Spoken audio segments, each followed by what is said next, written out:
Diagnosing illness using auras and bridges.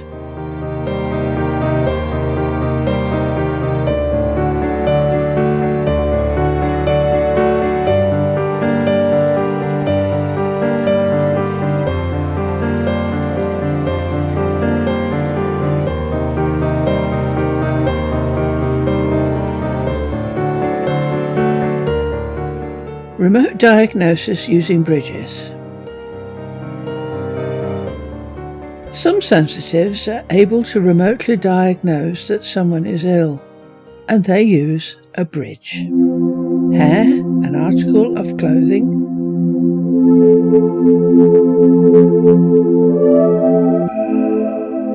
a paper or a letter sent by the patient, something the patient has handled.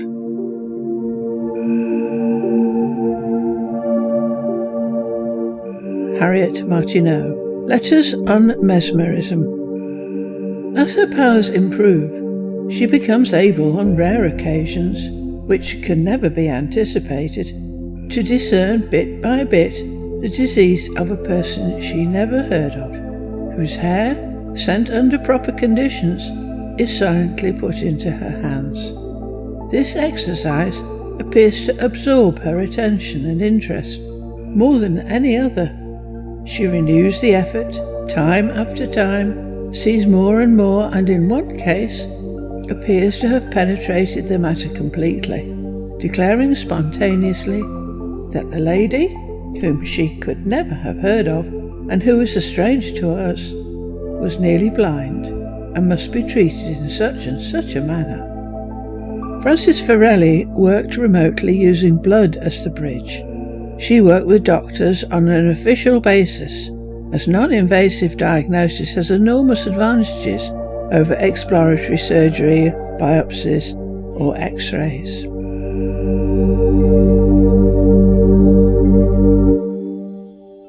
Auras, but no diagnosis.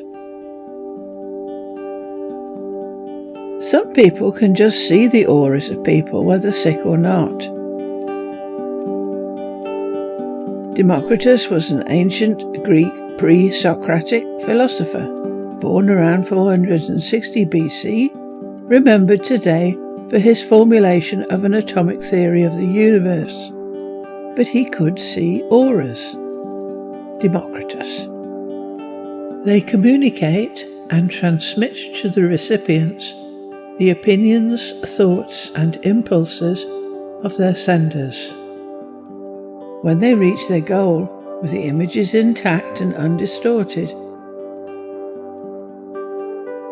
the images which leap out from persons in an excited and inflamed condition yield, owing to their high frequency and rapid transit, especially vivid and significant representations. But these impressions may not be used to diagnose illness. Edgar Cayce is one of America's best-known healers, but he was unaware that he was even seeing an aura. So diagnosis and healing do not necessarily work together. Joseph Millard.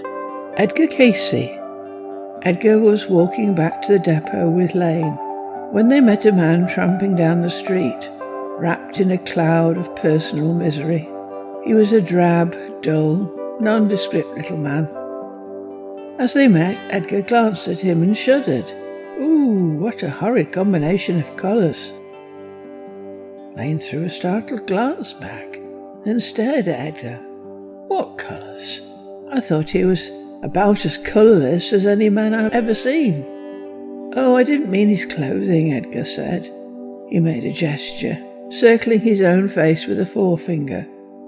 "I meant the colours that shine out around him. They were a hideous, jarring combination of darks. Didn't you think so?" Lane stopped short, his mouth open. "Let me get this right. Are you speaking of his aura?" "Aura?" Edgar said blankly. "What's that?" "Holy Moses," Lane said softly. "An aura is a kind of radiance that Mystics and clairvoyants claim they can see shining out around everybody. Do you mean to tell me you could actually see one around him? Edgar stared at him in a complete bewilderment. Do you mean other people don't see that glow from everyone? Why, I thought everybody saw that, just the way they see a man's ears or his hair.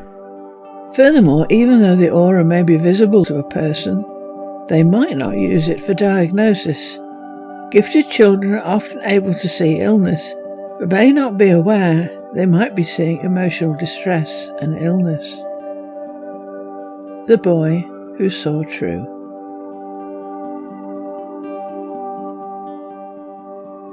Janet told Mildred, who told me, that Mr. Wilcox had a carbuncle somewhere. I wonder why it's called that, because Mother wears a brooch with a carbuncle which Papa gave her at Christmas. I think Mr. Wilcox's carbuncle must be on where he sits down, because when I went to say how do you do to him before he got undressed, I saw a sort of black cloud in his lights just there, but I thought I'd better say nothing, for fear he'd feel shy. Mr. Wilcox's carbuncle is on his BTM. He told me himself as a great secret, so I was right. He made a joke, though, and said he couldn't sit down, and he couldn't stand up, and he couldn't lie on his back, so he was in a fine fix and all. We may postulate that a great many people can actually see auras, but do not realise what they are, and have not been trained or helped to understand what they are seeing, a great, untapped skill that could be used to heal.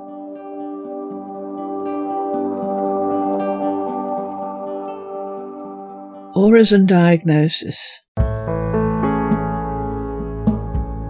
There are, however, people not only able to see auras, but pinpoint what is wrong. Dr. Shafika Karagula. Breakthrough to creativity.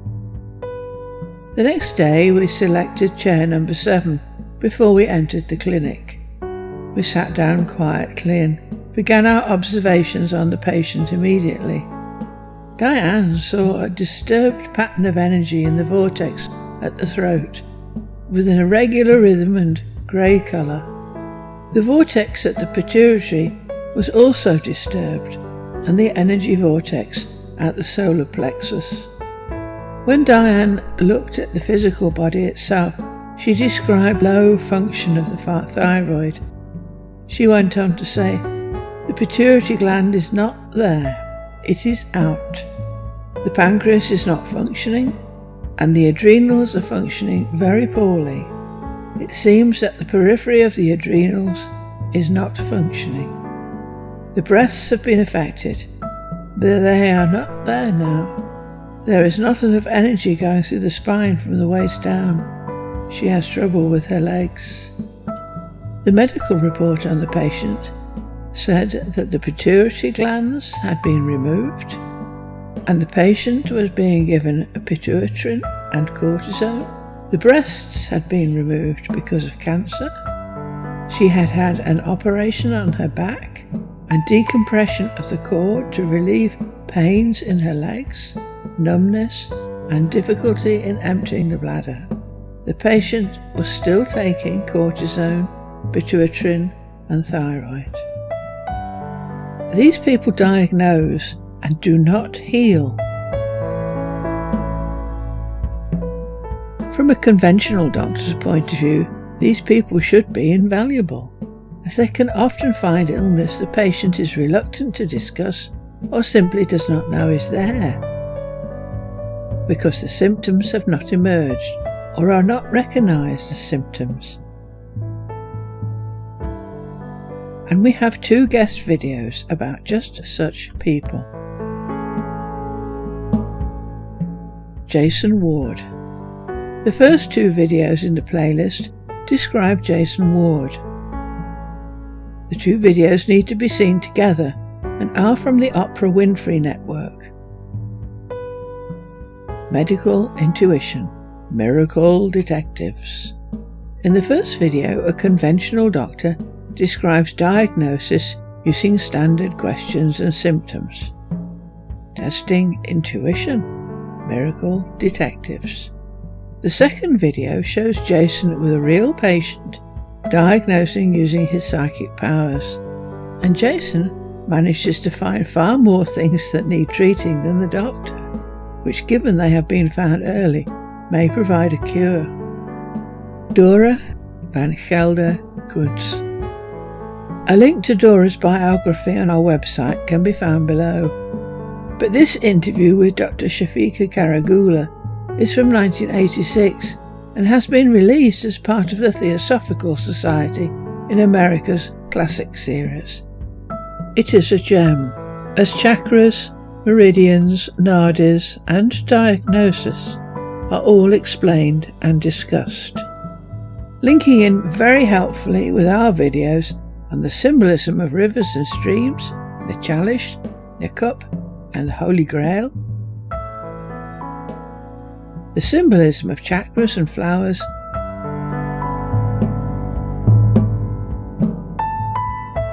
and the concept of the aura and the symbol of the island. Jeffrey Mishlove. If the concept of the aura is still unclear, a further video by Dr. Jeffrey Mishlove is provided.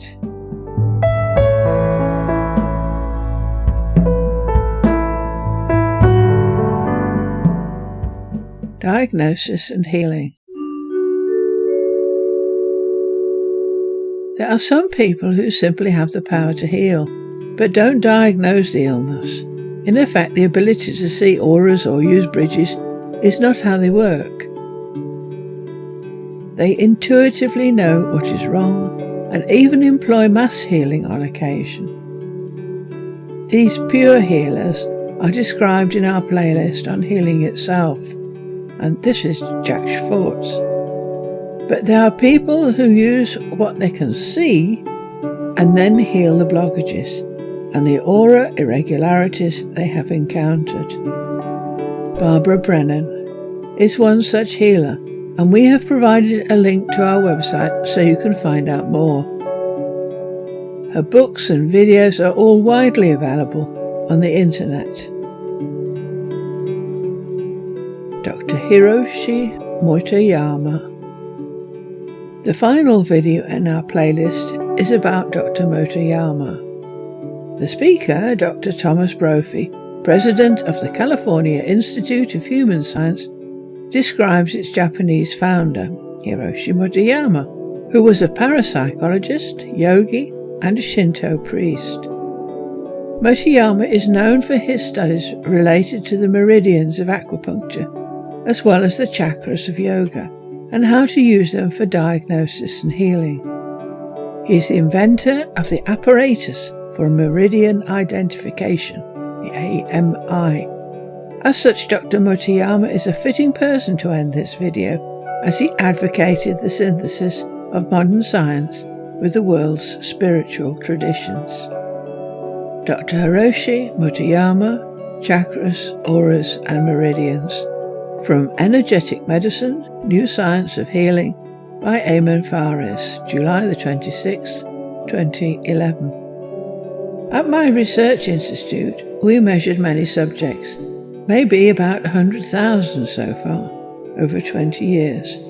And fortunately, we have been able to investigate many psychics, martial arts masters, and yogis, as well as students of our own disciplines, yoga exercises and meditation, and so on. We have been able to detect the chakras, and also I have some ability to see the chakras and whether they are awakened in a person or not. So firstly, I would clearly see with my ESP ability, the psychic ability, which chakra is awakened.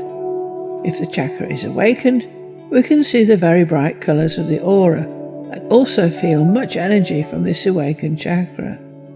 Then we measured subjects with the AMI machine and have been able to determine if particular chakras are awakened. For example, those who have the Manipura chakra awakened have highly energized spleen, liver, stomach, meridians. After analysing much data obtained from many kinds of psychics or normal people. I found on the basis of this data, and on the basis of my own supernatural understanding of such people, that we could connect the specific meridians with each chakra and link this with traditional theories about the chakras. For example, a person with an awakened Manipura chakra can control the emotions and also the functioning of the digestive system. We learnt much about each meridian and chakra from working with yogis and could link this with our AMI data.